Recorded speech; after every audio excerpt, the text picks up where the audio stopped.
What is the best way to save for college for your kiddos?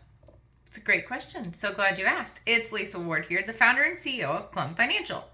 So we had the lovely Trump accounts become established in July.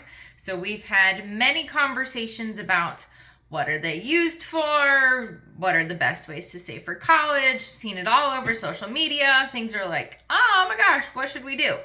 So go see the video about Trump accounts and go see my video about 529s. This one is going to be about brokerage accounts for college savings.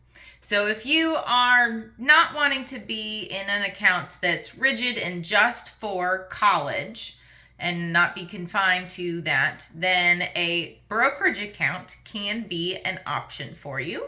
I have several households that want more flexibility and control of the account. So we open up a brokerage account, and it can be in the kid's name, or in a UTMA. So this is an account for a minor that the parent contributes to, and it's for the benefit of the child, and then the child becomes the owner of that account once they become age of majority, and that is specific to your state. So that could be age 18, like the Trump accounts, or it could be all the way up to age 21. So check your state for what the age of majority is. So that's an UTMA account. Or if we want to completely maintain control, then we just keep it in the parent's name, and it's set aside for that future child, but the kid is the only beneficiary on the account. So there's no transfer by a certain age. So the parent truly maintains control of said account. And because it's in a brokerage account, there's no rules or regulations if it's in the parent's name, how much we contribute, when we contribute, or what we take out funds for. But because we have that flexibility, there's no tax deferred growth. There's no tax-free distribution for college like a 529. So in this type of account, depending on what the parents look like and what their tax situation is and what the purpose of the account is, whether it's like pay down payment for a car, or if it is truly for college, or this is a wedding fund, or down payment for your kid's house, or to start their business, whatever that is, because we don't necessarily want them to just be this is just for college, or every household's different for what they're deciding are for their children. So this is just for the future for the kiddo, whatever they need.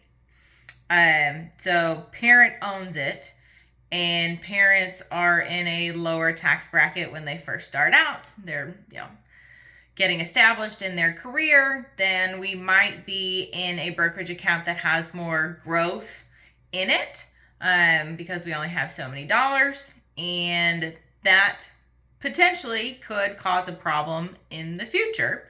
So any growth in a brokerage account, so any gain, not necessarily market value going up, but any income earned from the sale of a mutual fund or things within a mutual fund, that gain is taxable the year that gain is recognized.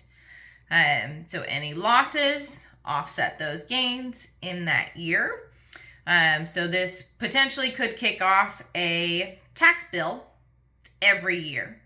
And then when you do finally take a larger withdrawal, say for that first year's tuition, then you pay taxes on that. Most likely it would be a long-term capital gain tax at that point. So it's a lower tax bracket than, say, your income tax. But we do have the flexibility. So it really just depends on what you are trying to accomplish. If you don't want the strict regulations for a 529, a brokerage account can be an option.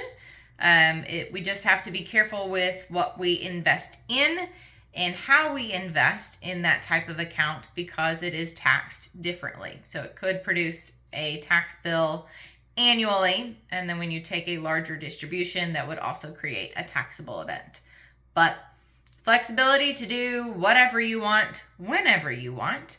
And say that kid gets a full ride and is doing really well, then that could potentially pay for, down payment for a house. It could pay for wedding fund. You could help them start their business from this account. Or the kid, goes sideways and you're like, oh my goodness, you're ridiculous. No, which we never talk about in planning.